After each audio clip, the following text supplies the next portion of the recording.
I don't think anyone could argue against gold's stellar performance, especially in the last year. But what about here in 2024? We have seen the price of gold dip back somewhat, but I think we're going to continue to see sustained high prices in 2024, and I'll give you an exact reason why as we explore.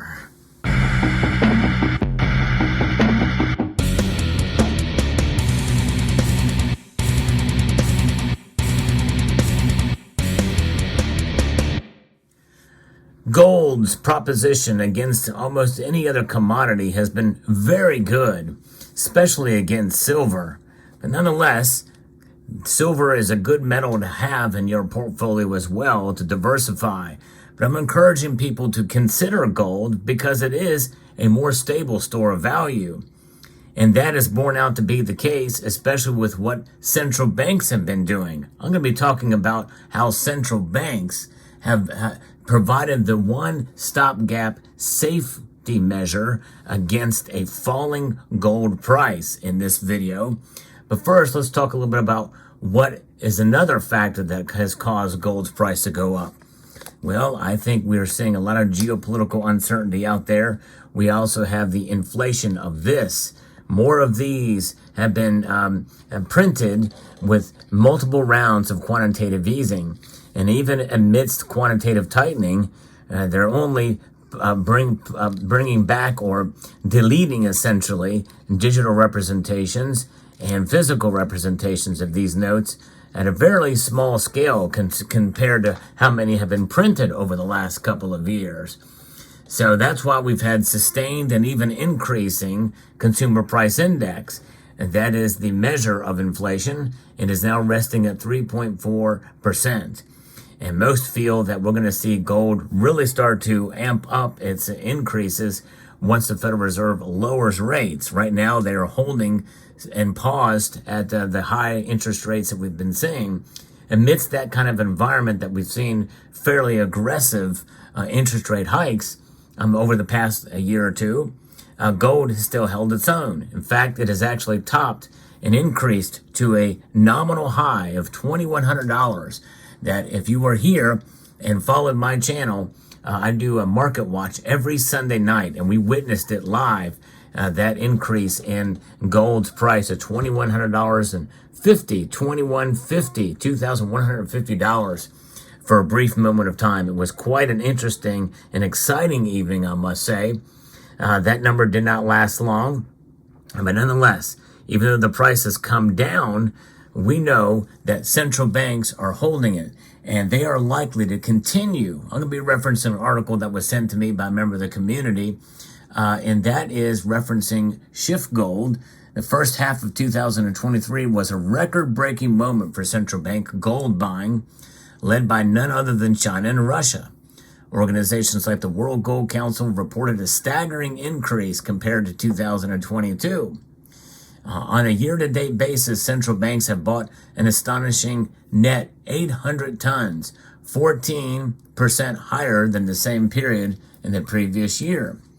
Whether or not the January effect will apply to the gold price as we finish the first month of 2024, there are plenty of indicators that the central bank buying spree will continue for at least the first half of the new year. Accelerating de-dollarization is just one factor, as powerhouses like China and Russia continue strategically moving further and further from the grips of the U.S. dollar hegemony. Of course, actions by the Biden administration to isolate Russia with sanctions in the wake of the Ukraine conflict only provide further impetus for the Russians to continue divesting in any way they can from the U.S. dollar, and they are aggressively moving in that direction for sure. Combined with a volatile ruble and a wave of new American spending to feed its proxy wars in Ukraine and Israel, it only makes sense that Russia's gold coffers will continue to grow. And China and Russia buying significantly more gold than what gets reported publicly, so the real numbers are always higher than they seem. And such as we've seen countries like Russia and China hold gold acquired through off-the-books buying programs that far exceed what they officially claim. And no one really knows exactly what they are. But of course, some of that can also be I guess used against, they might not have quite as much, but likely they probably are. Central banks of Russia reported a gain of 30 metric tons to its gold reserves. That's after a year of flatlining, more likely due to non-reporting than non-acquisition. And so the thing is we really don't know for sure, but even with the official numbers, it's quite a lot. And there's other nations that are accumulating too, even nations that are friendly to the West.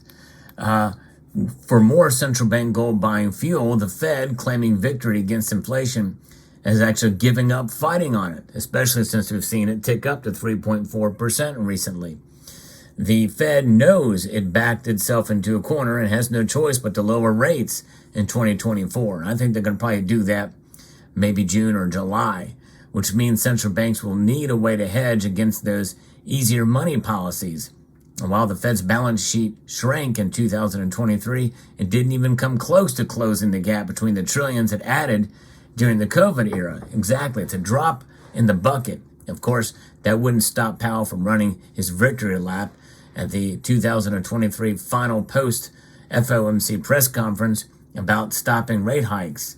And they're thinking that they've done enough. However, lower rates in 2024 would bolster the case for even more inflation, not less, leading to a tanking dollar and surging relative prices for gold and other commodities. And so I think we're going to see quite an interesting year as we head through. And, gold, what did it do in 2023? It performed about 13%, almost 14% in performance, an increase from the beginning of the year to the end of the year. That's pretty good, I would say. And I would say against the dollar's inflation rate, it actually came out ahead. But when you take into account other areas that the CPI does not measure, or the core consumer price index, the core index, it's doing about what it should do. Now, there are years where it doesn't, and you're going to see that potentially down the road too. You never know. But I think we're in a good position with gold to continue to perform well this year. 2024 brings even more uncertainty in the face of the U.S.'s continuing proxy conflicts, and we know the geopolitical situation and the U.S. presidential election, which is why I think that more than likely we're going to see, this rate hikes or rate cuts being timed based off of the presidential election, which is why I'm thinking June or July is when they're going to do it. I think it'll be more a political decision than anything else.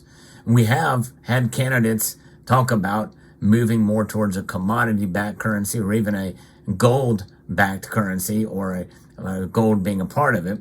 Heck, RFK Jr., you've heard me talk about, and former candidate Vivek Ramaswamy talked about it as well too.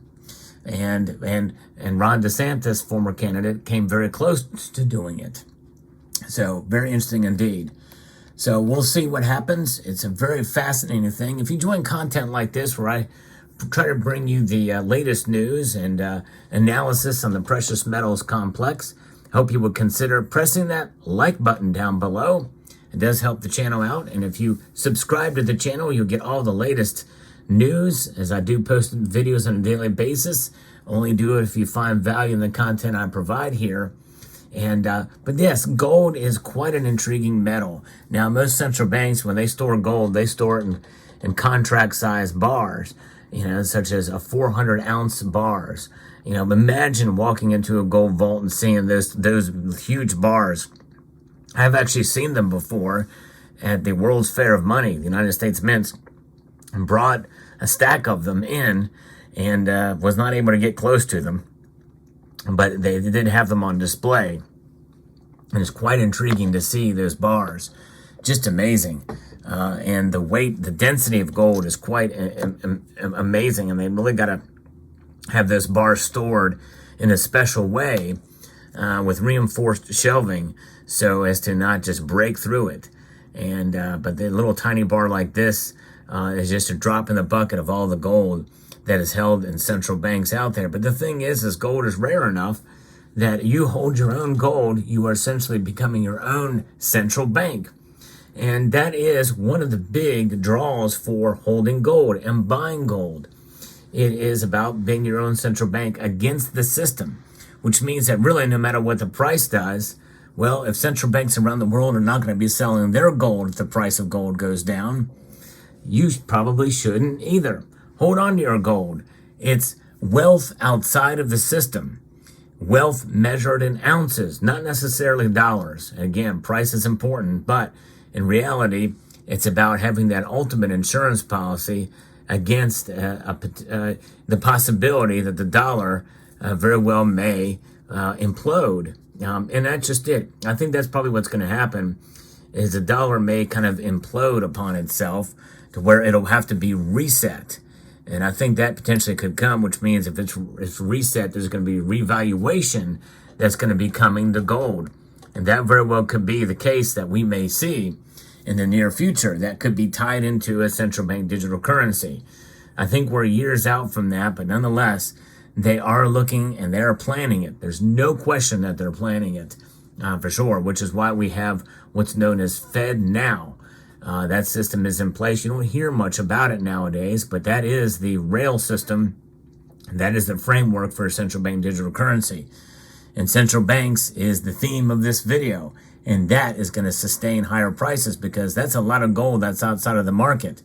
When central banks hold gold and you hear more talk about gold by nations around the world, and especially if we see later that there is a plan, even if it's not announced, but it's in the works and it gets out that central banks from the BRICS nations are considering creating or using gold as a foundation to trade their currencies, you've essentially got a multinational gold standard. And I think that's probably what they are striving for. But we don't know how that's going to be manifest. But even if there's an impetus of it, even if there's a commodity system, back system with gold being a part of it, that's going to be very powerful. And that's going to put the fear of God into the dollar and to the hegemony that it represents there. So it'd be very interesting to see how that plays out. But let me know what your thoughts are. I hope you found this video informative, insightful, and educational. I've posted a couple of videos at the end screen here, so I hope you will consider checking those out as well. So I'd like to extend a multitude of gratitude to each and every one of you for taking the time to watch, and encourage you to please rate, share, comment, and subscribe.